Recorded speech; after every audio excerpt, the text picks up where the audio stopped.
Hello everybody and welcome back to OMB Reviews. I am the critic who is a cynic. Hope we're doing well, and today I'll be doing a review of The Green Knight on 4K, which will be available starting tomorrow, Tuesday, October 12th, and I'm going to do a review of the actual 4K disc, of the actual special features on the 4K disc, and also a look at the actual film itself. Before going any further, though, please make sure you smash that like button, light up that fire button if you're watching on Odyssey.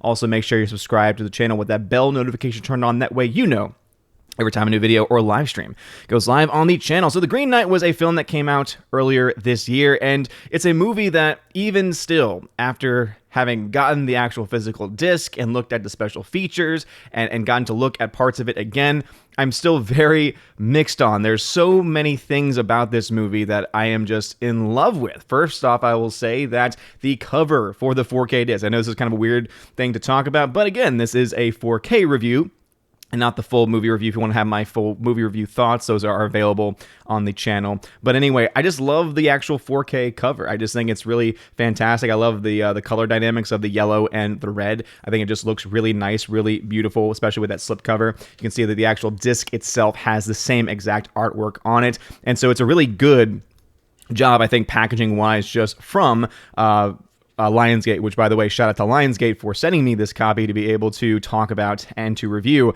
And when I got the notification of being able to request this movie, I immediately jumped on it because again, when I saw this film in theaters, I had this really weird visceral reaction to it because there were so many things about it that I just fell in love with. And going back and scanning through the film once again, just to kind of, again, look and see how the transfer was, by the way, it's a very good transfer. Visuals look very, very good, look very, very crisp. I do love especially how they're able to handle the character of the Green Knight, which I'll talk about in a little bit. But one of the things that I think really makes this film fantastic is the score of this movie. The score is so ethereal, it's so otherworldly, and it just, I don't know, it puts you in this mood where you just feel like you're watching something special. You feel like you're watching something unique. It doesn't feel like your generic night film. It doesn't feel like your generic medieval film. It feels like something very specific and very unique, kind of in its own category. And I really like that the score itself already puts you into that mindset from the get-go, right? From the very beginning of the actual film. Which is also very good, and again, shout out to Lionsgate for doing this, is that they were able to release not just the 4K, but also the Blu-ray in the same thing. So you get a digital copy of the film, you get the Blu-ray, you get the 4K. So if you're someone where you're like me, you like collecting physical media, and maybe you're still slowly collecting 4Ks, maybe slowly trying to build up to eventually having a 4K setup, this gives you the ability to still enjoy the film and all the special features with the Blu-ray disc, and also have the 4K eventually if you available to you if you eventually want to be able to actually watch it on 4K as well. Speaking of the special features, because it is available on both the Blu-ray and the 4K disc, this is actually where I was actually a bit disappointed, because I was really looking forward to, if anyone's been following the channel for a while, you know, I was really looking forward to the special features on this movie. And I will say that the making of, though, they do give you, almost an hour's worth of special features, which today in modern Hollywood is more than what most films tend to give you these days.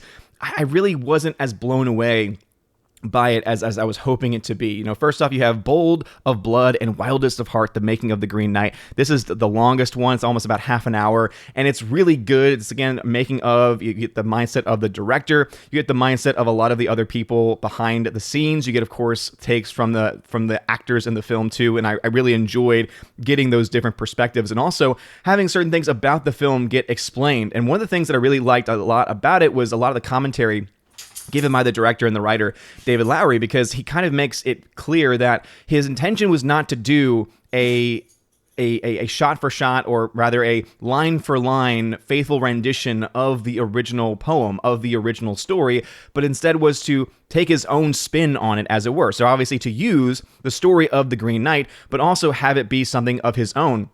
And I got to give him some respect for that, because he's very upfront. You have some directors where they would say, well, I'm very faithful to the source material, even when they're not.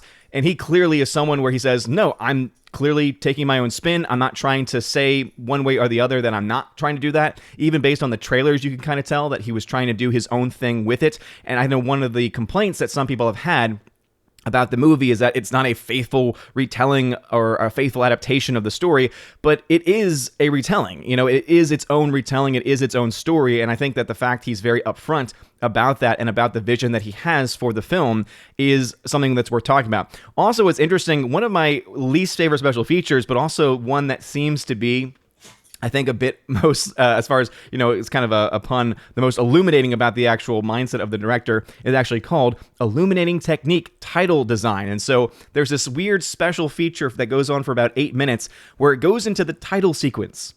And I thought to myself, okay, I could see why some people might be interested in this, but it was 8 minutes talking about titles and title sequences. And even though one could say and can see that there are definitely, or there is a personality to the titles that you see throughout this movie, to have a special feature dedicated to that when there are other things I think that would have been more interesting, like actual, more behind the scenes shots or, cut shots or bloopers, things like that, that would have, I think, been more entertaining to have. One of the things that you do get out of it at the very least is he admits talking about how the film was delayed because of the pandemic and how the director, David Lowery, called up the titles guy and said, I want this to be weird. I want the titles to be weird. And so essentially the reason why, and this is kind of where my hate of the love-hate relationship comes into it, is that this film is incredibly weird. However, because he admits that that is where he wanted to go with it, and because this title sequence guy is able to admit also that that's what David Lowery wanted from him, even in the title sequence, to think in that way outside of the box, makes me just appreciate the film that much more, because he knew what kind of film he was trying to make. And he was able to do it really well. Again, this from the very beginning, not only is the score still incredibly beautiful, but also the cinematography on this film is incredibly beautiful. The acting on this film is just freaking fantastic. I mean, you kind of forget some of the lesser roles in this film in a lot of ways. I mean, you have this really, I think, underrated performance given by Sean Harris, who plays King Arthur in the film, and he just does an incredible job in a very subtle performance, in a very subtle way, and it's just fantastic. And what I also like about it, and what you find about in the behind the scenes of this film, is how his main focus was not to have to rely too much on the Arthurian legend, because the name King Arthur is never actually mentioned. The names of the other knights are never mentioned. And one of the cool things is that he says, if you look at it and you pay attention, all of those historic knights are there in the sequence that you see, before the Green Knight comes to offer his challenge. All of those knights are there. And so the fact that in the background, he has people like Lancelot, he has these other incredible, knights of legend in the background of the film, and doesn't actually give them official names or doesn't give them official recognition, but has it completely focused on Gawain, is, I don't know, there's just something special about the way that is done, and it makes you, I think, appreciate the film even more so. So again, there's, just like with the film itself, the special features, there is a love-hate relationship that I have with it because of that. What I was, again, most looking forward to was the special effects of the film, and one thing I'm very happy to report is that the Green Knight is almost entirely practical. The Green Knight, almost entirely practical effect, which I thought was fantastic. It was great. The actor that they got to play the role, Ralph Ineson, did a fantastic job. His voice, by the way, is just phenomenal. Like, there's just no other way to describe it, but the voice that he has just in life, but then also, of course, the one that he uses for the role of the Green Knight, really is creepy and ethereal and does exactly the job that it's supposed to do, and I really appreciate that. But in the actual section going into the visual effects, you find out that a lot more of the film used special effects and used green screen and used, digital remakings more so than one would have thought. And so it made me kind of almost have an issue with the film more so, because I'm like, oh, one of the things I liked about it was that the special effects I thought looked pretty good, with the exception, of course, of that dang fox, which they also talk about how the fox came into the story a bit as well, where there was a character in the poem who was supposed to be introduced after he goes to the castle, where he is also tempted at the castle. And there's supposed to be a new character introduced, and instead of them wanting to introduce a brand new human character, they decide to turn it into this fox character instead, and how the connections of that fox character actually really match up with the original story, with the hunting sequences that are not really covered in the film.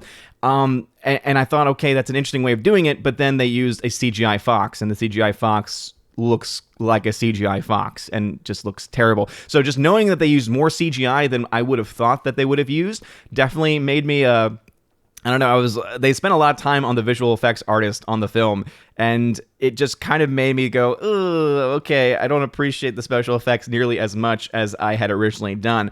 But even then, what they were able to do, and going back and looking at it and seeing how seamlessly a lot of these visual effects worked in the film, it also makes me appreciate that on such a small budget, again, remember, this film only cost $15 million to make, what they were able to actually do with the money they had was still something I think worth talking about. So talking again just about the other special feature that they have on here is going into just, again, as I said, behind the scenes stuff, and which is really, again, really cool to hear the director and the actors talking about the film. Alicia Vikander, again, just the fact that you don't even really notice this the first time you watch it, but the fact that when she's playing two different characters, she also has two different accents, and just how impressive that is. Dev Patel, I think, who does a fantastic job in this role. I know some people have issues with him being cast in the role, and obviously you're going to have your reasons for that, but for me, Dev Patel is a fantastic actor, and so him as an actor portraying a character did a great job, and so getting to see bits of this film, again, diving into special features. I will say that my thoughts on the film are still very much in that mixed position where it's a love-hate relationship for me. The things that I love, I really, really love. The things that I hate, I really, really hate. And overall, though, I would say I would recommend picking this film up at least on Blu-ray, because I think it's a film that's worth seeing at least once. And this film is available for pre-order because, as I said, it will be available starting tomorrow. The 4K is $28. I believe that the Blu-ray is going to be around $20 to $24. I would say that if you really want to see this film soon, or if you really enjoyed this film in theaters, I would say it's worth getting, pretty quickly, just because as you're a collector, the earlier you buy it, the more likely you are to get a slipcover. And I really love the slipcover on this film. And again, it's the same cover you would get on the actual 4K disc, but I think it's a nice thing to have when you have also, it's like almost this 3D, this textured feel to it. And so again, one of those weird things that you as a collector might actually enjoy. But also, I would say that you would be able to pick this up when it eventually goes on sale as well, because this is a type of film, A24 film, being released through Lionsgate. It's going to be on sale at some point as well. And I would say if you're a little bit more hesitant about this film, you could probably wait off a little bit on it as well, but I think it really is worth seeing. But what are your thoughts? Have you seen The Green Knight? Have you decided to pick it up on Blu-ray or 4K? Let me know in the comment section below. If you like this video, smash that like button, light up that fire button. Shout out to Kara Tharp, who is a new supporter over on Locals.com. You're all amazing and beautiful people. Hope you all have a wonderful rest of your day. And as always, God bless.